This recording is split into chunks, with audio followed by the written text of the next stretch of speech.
नमस्कार, हम पार्थ। मैं आपका सारथी विनय स्वागत करता हूं आपके प्यारे से परिवार आईक्यू पर। आशा करता हूं, विश्वास करता हूं आप अच्छे होंगे, अपना ख्याल अच्छे से रख रहे होंगे। एक बार सभी दोस्त बताएंगे कि आप कैसे। उम्मीद है अच्छे हैं, अपना ध्यान अच्छे से रख रहे हैं। उसके बाद हम लोग शुरू करते हैं अपनी प्यारी सी क्लास को, जो पॉलिटी में हम लोगों ने पढ़ना शुरू किया था। डीपीएस की, राज्यों के नीति निर्देशक सिद्धांतों के और अनुच्छेद 36, 37 और 38 के बारे में हम लोगों ने पढ़ा। फिर उसके बाद आज जो हम लोग पढ़ेंगे, आज जो हम लोग किसी बारे में पढ़ रहे थे, भाग 4 के बारे में पढ़ रहे थे। और भाग 4 में आपको डीपीएससी मिलेगा। डीपीएससी के बारे में हम लोग पढ़ना शुरू कर दिया था। और डीपीएससी में हम लोगों ने अनुच्छेद जो 36, 37 और 38 के बारे में पढ़ा। और आज जो हम लोग पढ़ेंगे किसको, अनुच्छेद 39 के बारे में पढ़ेंगे। आर्टिकल 39 के बारे में हम लोग आज पढ़ेंगे। और आर्टिकल 39 क्या कहता है कि राज्यों को ये निर्देश है, राज्यों को ये निर्देश है,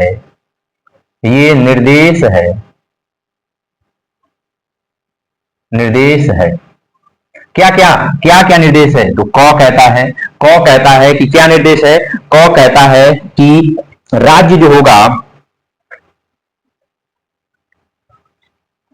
राज्य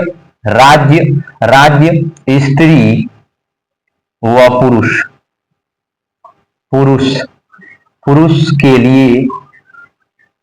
पुरुष के लिए आजीविका, राज्य जो होगा स्त्री और पुरुष के लिए उनके बीच,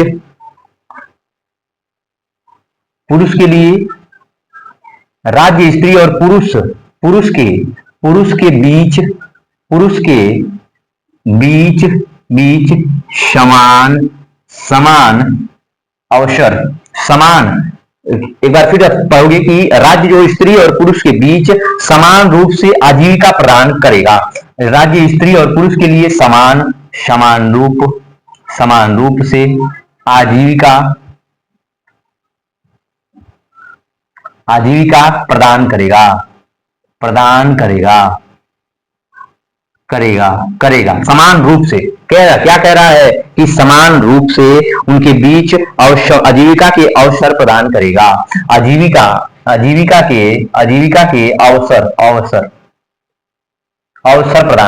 के अवसर प्रदान करेगा। यहीं पे ख क्या कहता है, अनुच्छेद 39 का 39 ख क्या कहता है, ये बात इसको देखेंगे। ठीक है, राज्य भौतिक संसाधनों के, राज्य जो होगा, राज्य भौतिक संसाधनों के स्वामित्व, भौतिक संसाधनों के स्वामित्व। राज्य क्या करेगा, भौतिक संसाधनों के स्वामित्व व नियंत्रण की ऐसी व्यवस्था करेगा, स्वामित्व व नियंत्रण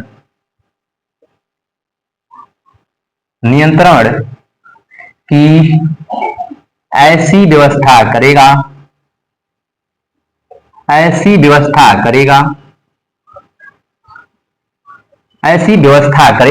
नियंत्रण की ऐसी व्यवस्था करेगा जिससे अधिकाधिक लोगों का हित हो सके, जिससे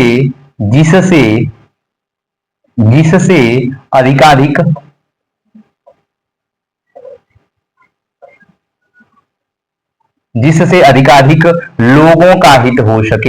लोगों का हित हो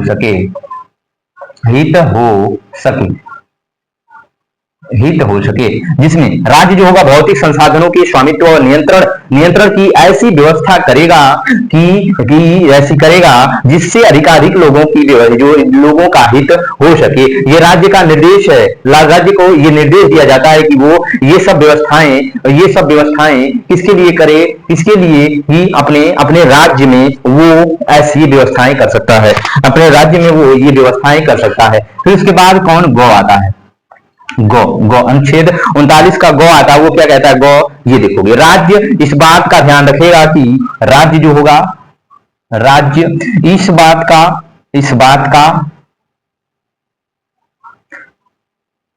ध्यान रखेगा कि राज्य जो होगा इस बात का ध्यान रखेगा कि संपत्ति व उत्पादन के संसाधनों, संपत्ति संपत्ति व उत्पादन संपत्ति व उत्पादन का एकीकरण उत्पत्ति के संसाधनों का एकीकरण न हो सके। रखेगा कि संपत्ति व उत्पादन के संसाधनों का एकीकरण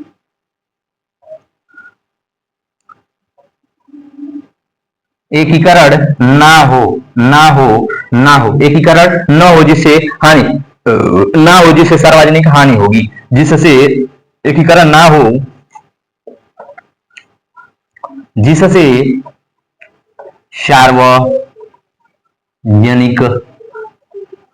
सार्वजनिक हानि हो।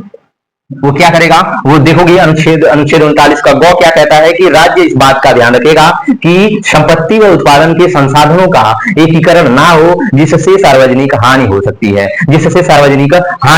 है। वो इस बात का ध्यान रखेगा कि किसी भी संपत्ति या किसी भी उत्पादन जैसे संसाधनों का एकीकरण ना हो। वो जब भी कच्चा माल जैसे होते हैं आपके यहाँ पे बहुत सारा कच्चा माल होता है, उसका इंपोर्ट करना पड़ता है, ठीक है, ठीक है, तो इंपोर्ट और एक्सपोर्ट दोनों किया जाता है, तो उसका क्या आयात किया जाता है आपके द्वारा, तो उसका आयात के लिए क्या आप ले जाते हो कि मंडी में बेचते हो अपने कच्चे माल को, फिर उसके बाद उस कच्चे माल को वो मंडी वाले कहीं और भेज देते हैं। वैसे आपके संसाधन का एकीकरण नहीं हुआ जिससे वो सड़ा नहीं, इसे ही वो राज्य ये भी ध्यान रखेगा। राज्य क्या करेगा, ये भी ध्यान रखेगा। अनुच्छेद 39 का गौ क्या कहता है ये भी देखते हैं। गौ क्या कहता है ये भी लिखोगे आप, ठीक हो, लिखोगे। राज्य इस प्रकार के प्रयास करेगा। राज्य जो होगा, राज्य क्या करेगा, तो राज्य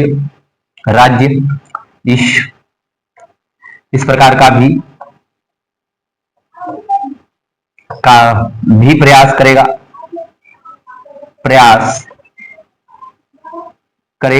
राज्य इस प्रकार का भी प्रयास करेगा जिससे स्त्री व पुरुषों को समान कार्य का समान वेतन प्रदान किया जा सके। जो करेगा कि स्त्री और पुरुष को समान कार्य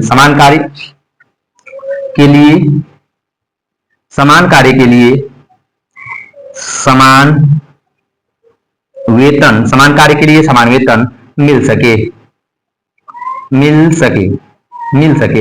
क्या करेगा, अनुच्छेद 39 का गौ कहता है कि राज्य इस प्रकार का भी प्रयास करेगा कि स्त्री और पुरुष को समान कार्य के लिए समान वेतन मिल सके। ये भी आप क्या करेगा, ये भी हमारा राज्य प्रयास करेगा।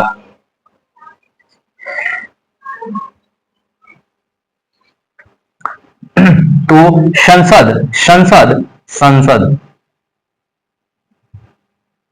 यह नियम पहले ऐसा नहीं था कि महिलाओं को पहले ऐसा नहीं किया, महिलाओं के साथ ऐसा पहले नहीं किया जाता था। पहले ऐसा था कि अगर पुरुष और महिला एक साथ काम कर रहे हैं तो आप देखते होंगे कि महिला को 250 रुपया दिया जाता था तो पुरुष को 350 रुपया दिया जाता था। इसलिए कि पुरुष जो होता है फिजिकल जो मेहनत होती है वो महिलाओं से अधिक करता है। लेकिन आप देखोगे संसद यह नियम निकाला कि संसद ने यह नियम लागू किया, संसद इसे लागू किया कि समान पारिश्रमिक अधिनियम 1976 लाया। तो संसद यह नियम लाया कि समान पारिश्रमिक अधिनियम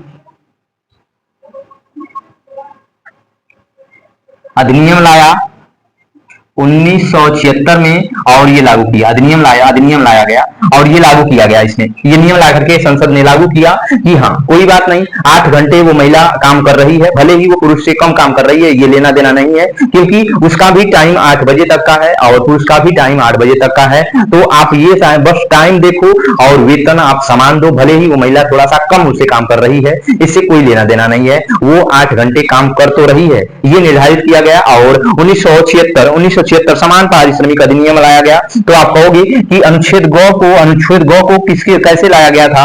अनुच्छेद जो घ को लाया गया था, अनुच्छेद 39 का घ लाया गया समान पारिश्रमिक अधिनियम 1976 के द्वारा, अनुच्छेद 76 के द्वारा लाया गया था, जिसमें पुरुष और महिला के बारे में कहा गया है कि पुरुष और महिला अगर एक साथ एक साथ काम कर रहे हैं तो उनके लिए समान वेतन दिया जाएगा। अनुच्छेद फिर उसके बाद गौ क्या कहता है? 39 का गौ क्या, जो अंग क्या कहता है? अनुच्छेद अंग क्या कहता है ये भी हम लोग देखते हैं। अंग क्या कहता है कि राज्य ऐसी व्यवस्था का प्रावधान करेगा जिससे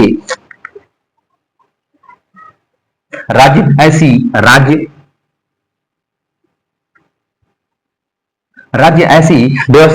व्यवस्था का प्रावधान करेगा, राज्य ऐसी व्यवस्था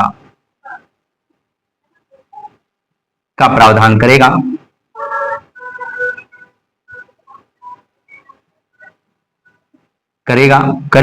जिससे स्त्री और पुरुष के स्वास्थ्य, श्रमिक स्त्री और पुरुष के स्वास्थ्य और शक्ति का ध्यान रखा जाएगा। जो प्रावधान करेगा जिससे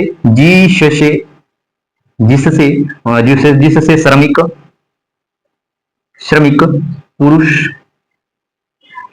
व स्त्री के स्वास्थ्य, स्त्री और पुरुष के स्वास्थ्य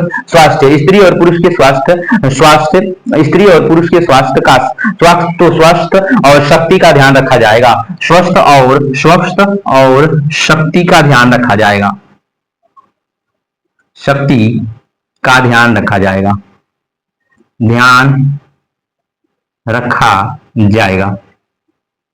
स्त्री और पुरुष के स्वास्थ्य का ध्यान रखा जाएगा। स्वास्थ्य का क्या ध्यान रखा जाएगा। ठीक है। एवं बालकों की सुकुमार अवस्था का भी ध्यान रखा जाएगा। ठीक है। एवं बालकों की सुकुमार अवस्था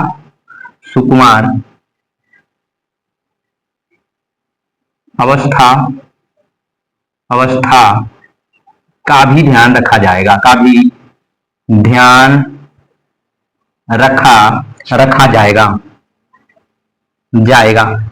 जाएगा। एवं बालकों की सुकुमार अवस्था का भी ध्यान रखा जाएगा। ये भी राज्य का प्रावधान होगा। ये भी राज्य का प्रावधान रखा होगा।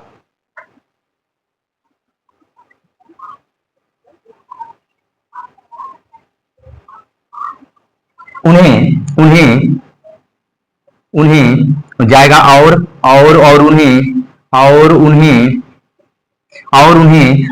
उन्हें क्या कहता है? और उन्हें आर्थिक व्यवस्था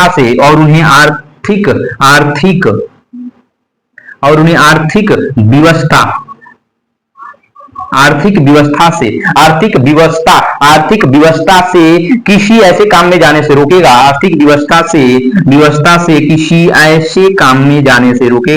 किसी ऐसे काम में जाने से रोकेगा जिससे उनकी आयु और शक्ति के जो उनके आयु और शक्ति के विरुद्ध हो, उनके आयु और शक्ति के विरुद्ध हो।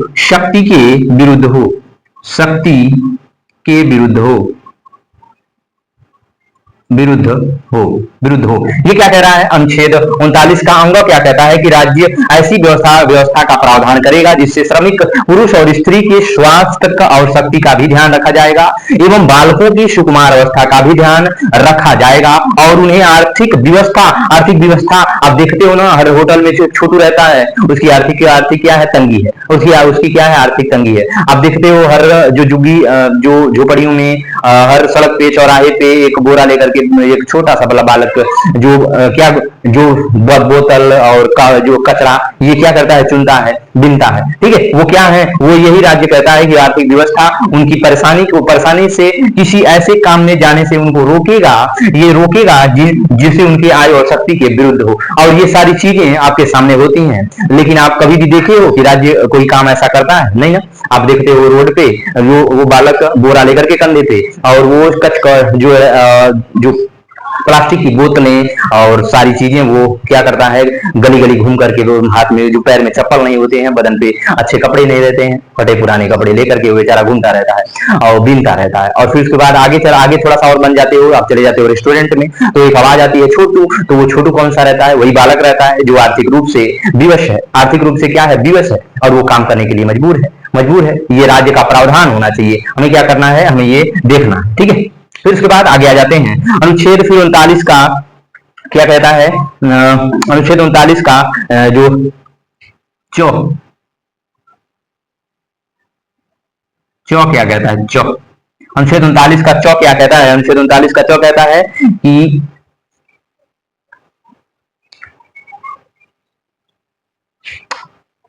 अनुच्छेद 39 का चौ, या इसको यफ कह दोगे, यफ या यफ, अनुच्छेद 39 का चौ या इसको यफ कह दोगे। फिर ये क्या कहता है, ये क्या कहता है कि 39 का यफ,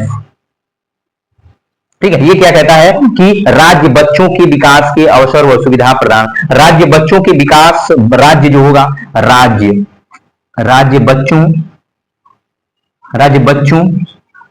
बच्चों की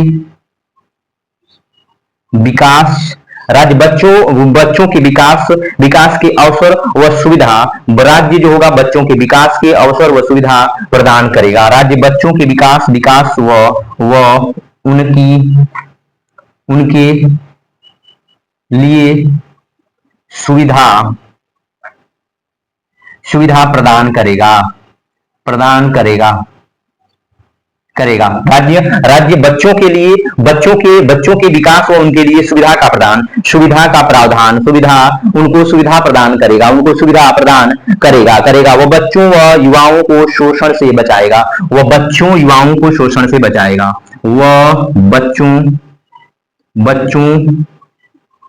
और करेगा बच्चों व युवाओं को शोषण से बचाएगा, शोषण से बचाएगा, उनको क्या करेगा, ये शोषण से बचाएगा। ये अनुच्छेद 39 का यह कहता है कि राज्य बच्चों के विकास के अवसर व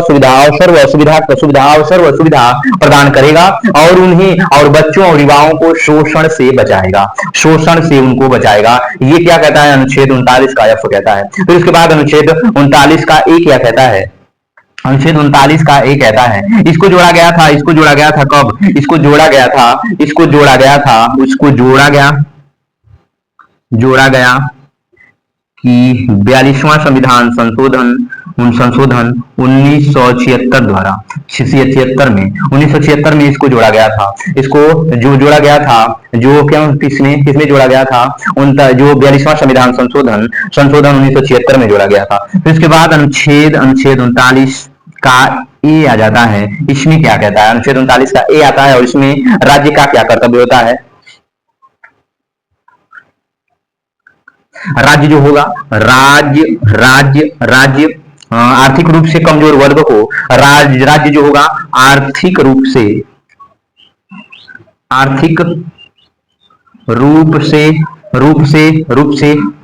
कमजोर वर्गों को राज्य जो होगा आर्थिक रूप से कमजोर वर्गों को क्या करेगा, वर्गों को निःशुल्क न्यायिक सहायता प्रदान करेगा, वर्गों को निःशुल्क न्यायिक सहायता प्रदान करेगा।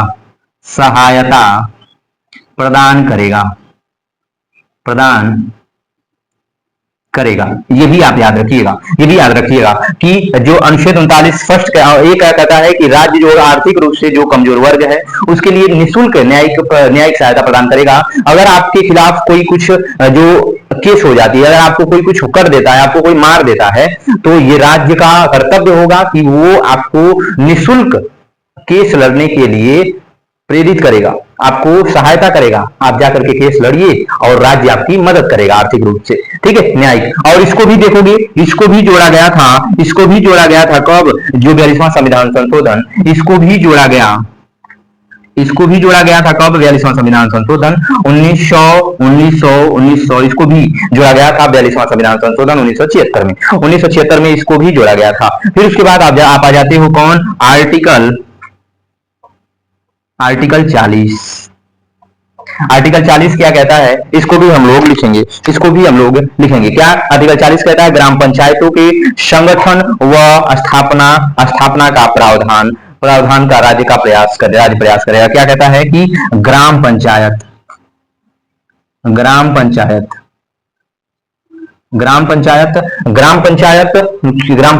की संगठन, ग्राम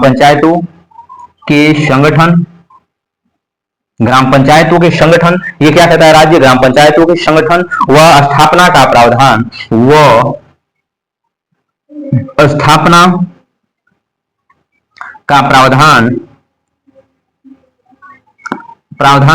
का प्रावधान राज्य का प्रयास होगा, राज्य का प्रयास होगा। क्या होगा, राज्य का प्रयास होगा कि ग्राम पंचायतों के संगठन व स्थापना का प्रावधान किसका, राज्य का प्रयास होगा। इसमें किसका प्रयास होगा, राज्य का इसमें प्रयास होगा। ठीक है, गांधीवादी, इसको क्या कहते हैं, अनुच्छेद 40 को गांधी इंपॉर्टेंट करके इसको लिखिएगा कि इसको गांधीवादी सिद्धांत भी कहते हैं, इसको गांधीवादी सिद्धांत भी कहते हैं, इसको गांधीवादी सिद्धांत भी कहते हैं, सिद्धांत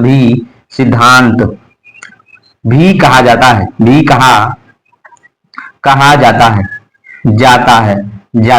कहा जाता है। आपसे क्वेश्चन पूछ सकता है कि गांधीवादी सिद्धांत किसे कहा जाता है, अनुच्छेद 40 को। गांधीवादी सिद्धांत किसे कहते हैं, अनुच्छेद 40 को गांधीवादी सिद्धांत कहा जाता है। अनुच्छेद 40 को क्या कहते हैं, गांधीवादी सिद्धांत कहा जाता है। अनुच्छेद 40 को क्या कहते हैं, गांधीवादी सिद्धांत कहा जाता है। ठीक है, गांधीवादी सिद्धांत कहा जाता है, अनुच्छेद 40 को गांधीवादी सिद्धांत कहा जाता है। ठीक है, दिख रहा है ना आपको, देखें, ठीक है, दिखा।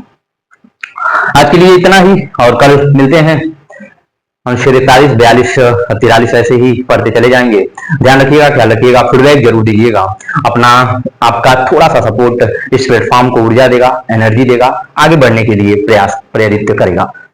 ध्यान रखिएगा, ख्याल रखिएगा, तैयारी को वरीयता दीजिएगा।